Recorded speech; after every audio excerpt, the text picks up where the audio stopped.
could be involved, especially the Sigma Chi fraternity, since there was a party going on that night. On the left, we have David B. He's one of the people mentioned in the 4chan, although it was written by an anonymous person. David B. Teacher, and he's a physics tutor. He talks a lot about DEAD. He and David Lodge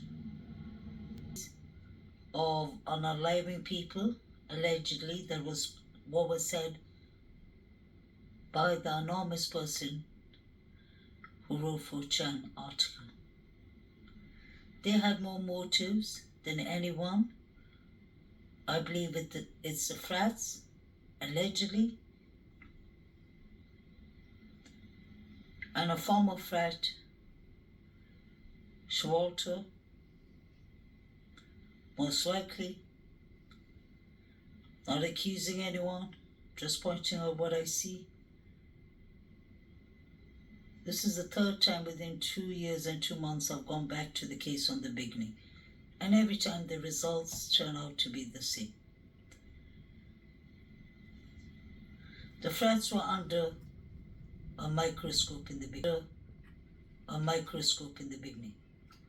They did not have any cameras, allegedly, outside the fraternity.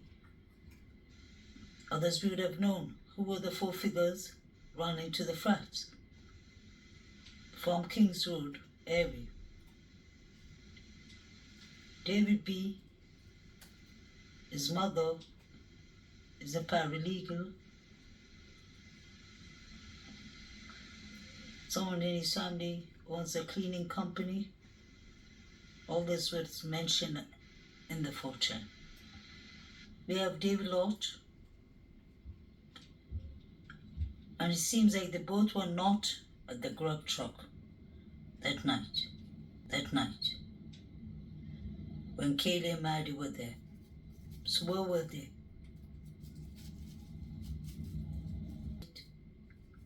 With the couple, Zana and Ethan.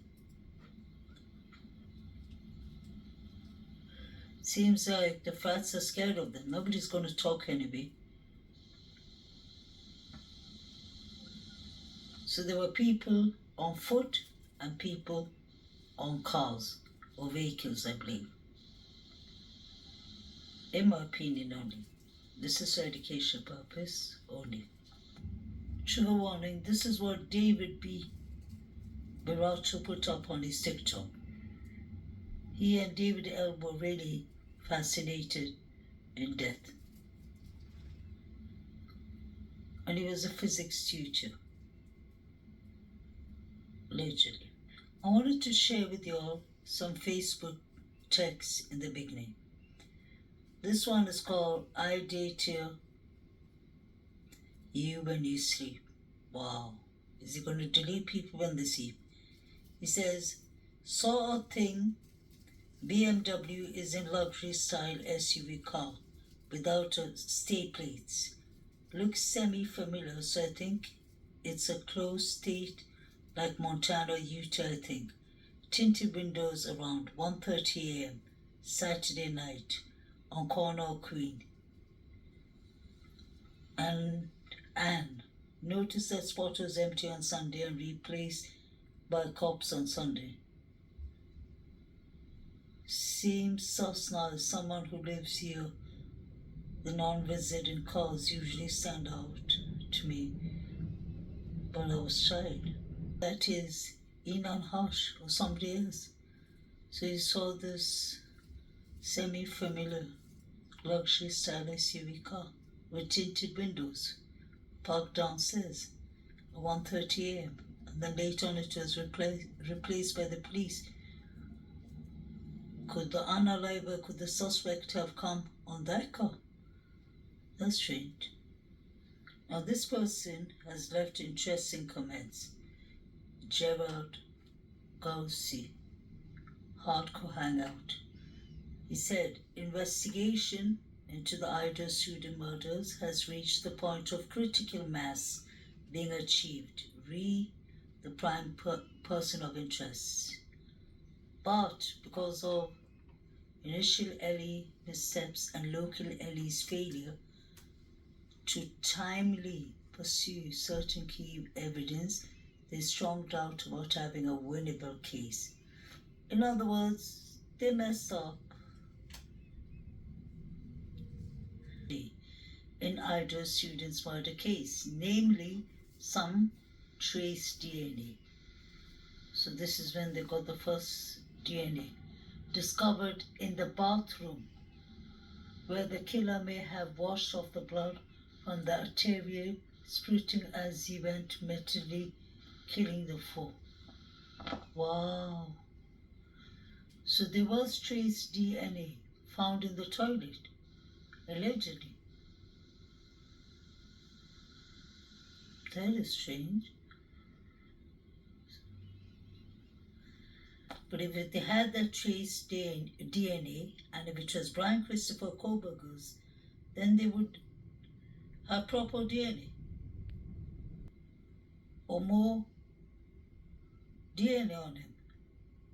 So it can't be his, the way I believe. Something's not right.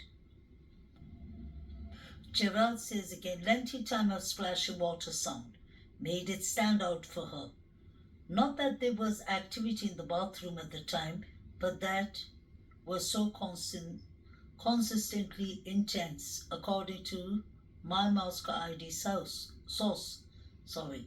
This fits with the perp washing off the worst of the arterial blood spray. So when the guy was washing his hands and trying to stop the arterial vein from sprouting out blood, I guess, he left behind touch DNA.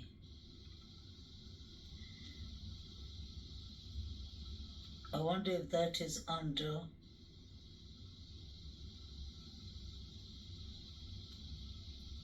the gag order. I always thought they should have found some kind of DNA in the house because he was going out from one person to another. He deleted 4 people. This does make sense. Let me know what you'll think.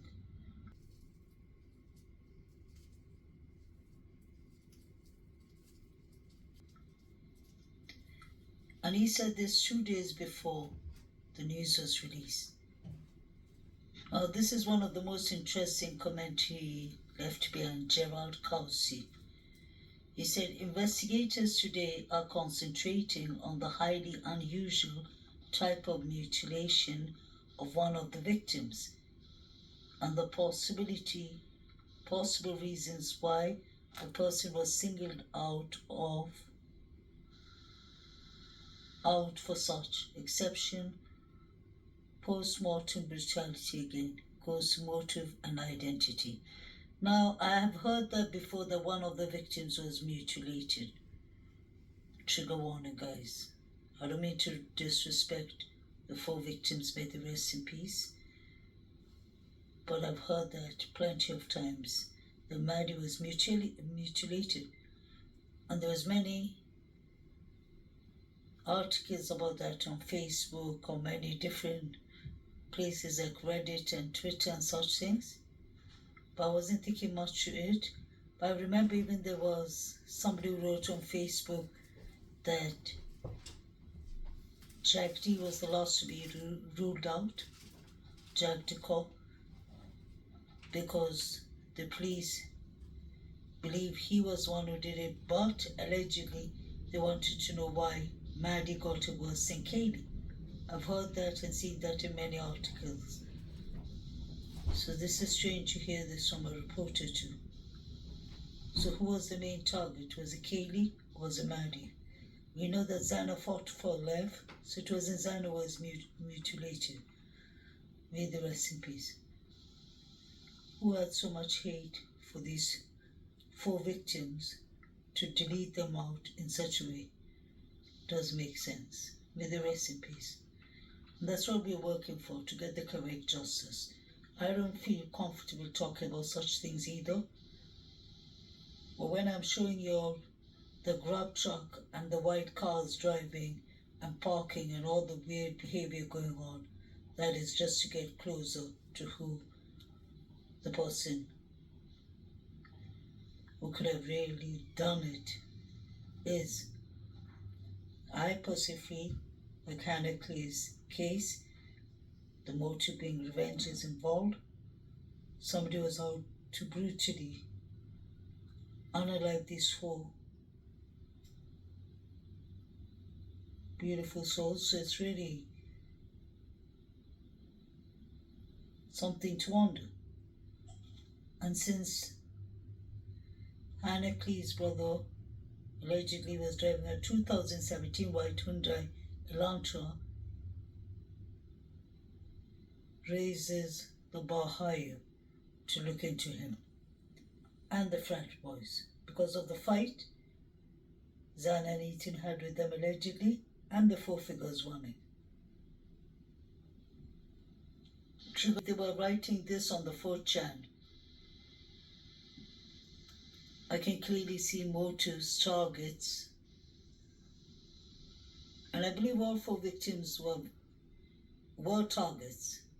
Maybe three were the targets of Sigma Chi, but Kaylee was definitely the target of maybe allegedly Hoodie Guy, Adam, or Jack Deco. Allegedly. Where was BK? And why was he driving around those areas is an important question too. And I intend to investigate a bit more about BK, but it's just that there's so much to see with the Frats, the Jacks, the Davids, that it's important to rule them out, I believe, in my personal opinion. But I just see nothing but red flags going on the grub truck and the Benfie and the corner club. So far, I found a clear recording where you clearly hear Showalter saying, "We are going to get you, Maddie."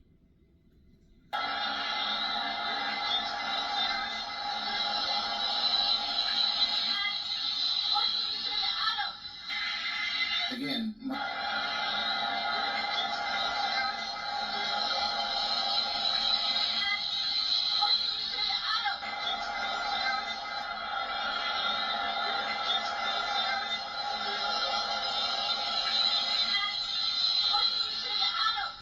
This is when Maddie and Kaylee and Jack Showalter leave the corner club and they're walking down. It's somewhere around 1:42. The picture of Kaylee, Maddie, and Jack D at the corner club was at 1:39, so he was clearly lying. When the detective asked him what time did you reach home, he said 1 o'clock. What time? Apologize.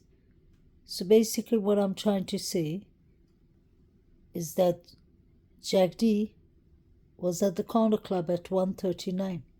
So why was he trying to save 39 minutes and lie about that? Where was he in that 39 minutes? Why did he not answer the calls from Kaylee and Maddie 9 to 10 times together?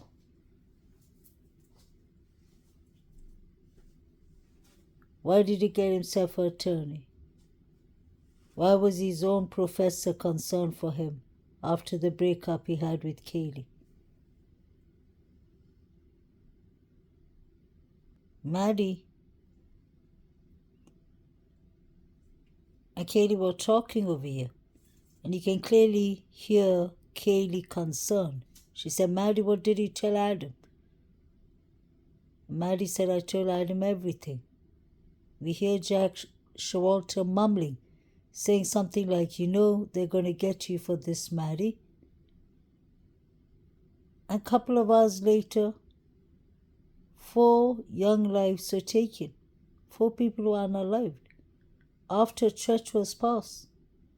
So what did Maddie do for Jack Showalter to be threatening her? And was it David Berry or David Lodge was driving the white truck that was heading to the corner club? Because Jack D said in his interview that he called for the sober guy to drive him home, but the sober guy had too many people in his car. The police even stopped the sober watch guy. So he said when he came, I called him, I cancelled the ride with him, and I waited for my friend. He said he left at 1 a.m. and he fell asleep at 1:30 a.m., which